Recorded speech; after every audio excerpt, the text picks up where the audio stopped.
343 Guilty Spark is not like other levels in the Halo series. It's creepy, it's atmospheric, it's the big twist of Halo Combat Evolved, but it's also a lot more than that. It is a rare breed of video game level that not only unsettles the player, but changes the vibe of the entire game after completing it.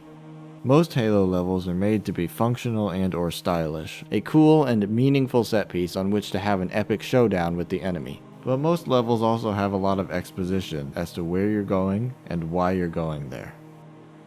To this point in the story, we as the player, and Master Chief, think we know just about everything important there is to know about this game. Yes, there was the cutscene moments ago where our AI Cortana discovered some information about the Halo ring on which we are confronting the malicious alien forces of the Covenant.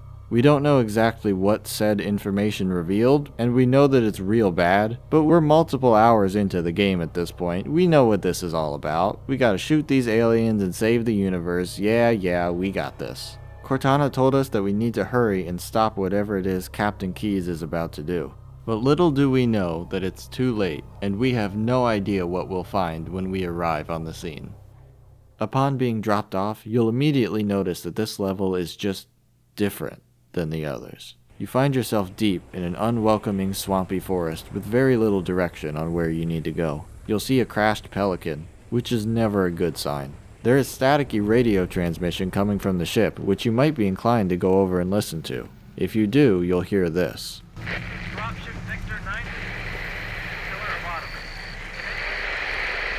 Assistance. We are under attack by some new kind of hostile prison covenant. Captain Keyes has been captured by hostiles. Dug in at a large structure in a swamp. We can hold out. Please. A new kind of hostile that isn't Covenant? You'll see some Covenant infantry being launched off a cliff by some unknown means. You'll also walk right by a downed Covenant dropship as you make your way through the swamp and the enemies therein. If you're keen, you'll catch some faint yellow dots on your radar. The yellow color would normally indicate friendlies, but you don't really see anything. If you look up at the looming forest around you, you may catch some figures running along the cliffs above, or in the swamp below. Are these the guys from your radar? Why are they running away? And it's hard to tell, especially on your CRT television from 2001, but the silhouettes seemed different. It's probably just the fog. Just before you reach the structure's entrance, you'll find Covenant troops who, though they may attack you, are clearly much less concerned about you than they are about running away from whatever's inside. The structure itself seems to resemble some sort of bunker. Hard to say what purpose it might serve, but then again, a lot of the architecture in this series is weird and overly complicated. Once you're inside, you're greeted with an elevator. The only option now is a slow, mechanical descent down into the unknown.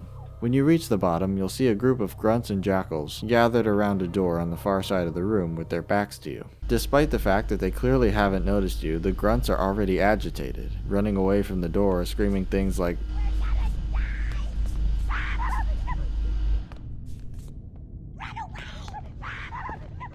I cannot overstate just how good the buildup is in this level, barring some lingering Covenant troops, whose numbers thin as you venture further inward. As you go deeper into the mysterious facility, everything becomes unnervingly quiet and eerie, and the troops you do come across tend to be looking inward towards the center of the facility, suggesting that they are focused on keeping something that's inside from reaching the outside rather than the other way around. Clearly, there's been a pretty significant, let's say, struggle. Some of the technology, such as doors and light bridges, are on the fritz or completely broken. You find lots of hastily constructed but obviously ineffective Covenant barricades, and you see alien blood. A very concerning amount of alien blood, especially in this corridor where clearly something horrific has taken place. This room is like totally on fire, and what are these broken glass structures in the middle of some of the rooms? What purpose did they serve, and what is this neon green slime dripping onto the floor? Soon, you'll discover a still alive but traumatized Marine who will start firing at you. There's no other immediate danger to be found in this room, but he's clearly been through something awful and wants you to stay the hell away from him. He screams and exclaims about not wanting to be turned into, quote, one of those things. We'd love to ask him for more information, but there's obviously no reasoning with him or calming him down, and he's just gonna keep shooting at you. So if you're like most people and put him out of his misery in order to collect his pistol ammo, I'm certainly not gonna judge you. As mentioned, as you make your way through the facility, you'll notice the bodies of fallen soldiers, alien and human alike. But most importantly, you'll notice that the weapons, turrets, and protective shields all point inward towards the center rather than the outside. In one clearly very important room, you'll notice these two big red warning symbols above the main door. And, worryingly, you'll notice that that door has been busted wide open. After traversing down countless dark, blood-stained corridors, as everything has become eerily quiet and still, you reach this strange little hallway, with a window overlooking another room, and closed-off ramps leading you down to its door. At this point, as you reach a mid-level cutscene, Chief has apparently become just as unnerved and jumpy as the player.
Okay, let's move!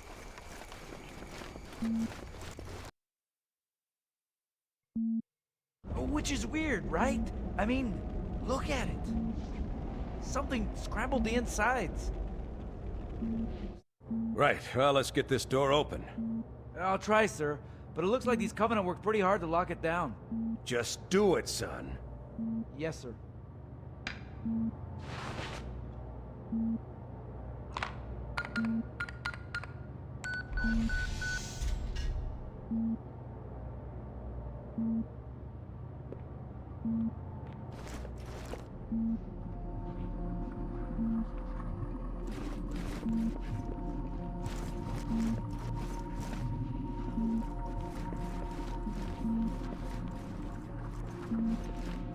I got a bad feeling about this.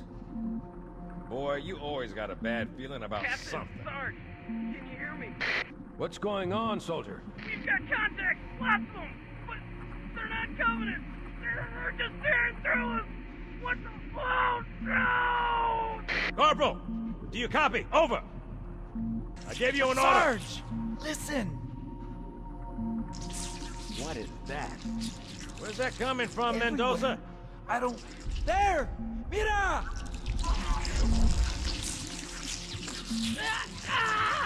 Hold still! Hold still! Let him have it! Ah! Oh, this is loco! Back here, Marine!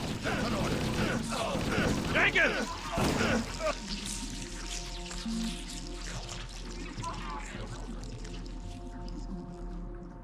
As the video finishes playing and you see from Master Chief's perspective again, you'll realize that you are, of course, in the same room where everything on that tape just occurred. But where are the bodies of the Marines? This happened shortly before you arrived, but aside from Jenkins' body and the obvious bloodstains, the room is empty. Or is it? After a few moments, we start hearing skittering. Yeah, that's right, I said skittering. And let me tell you what, it's downright blood-curdling.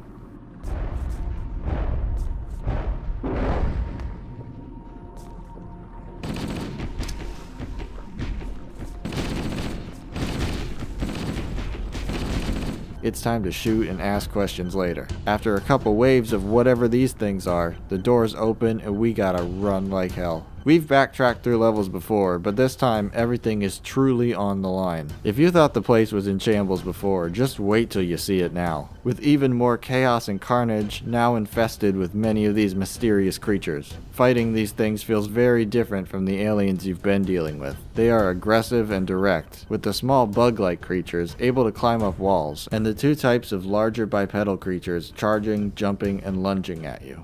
Also, somehow they know how to operate human and Covenant firearms.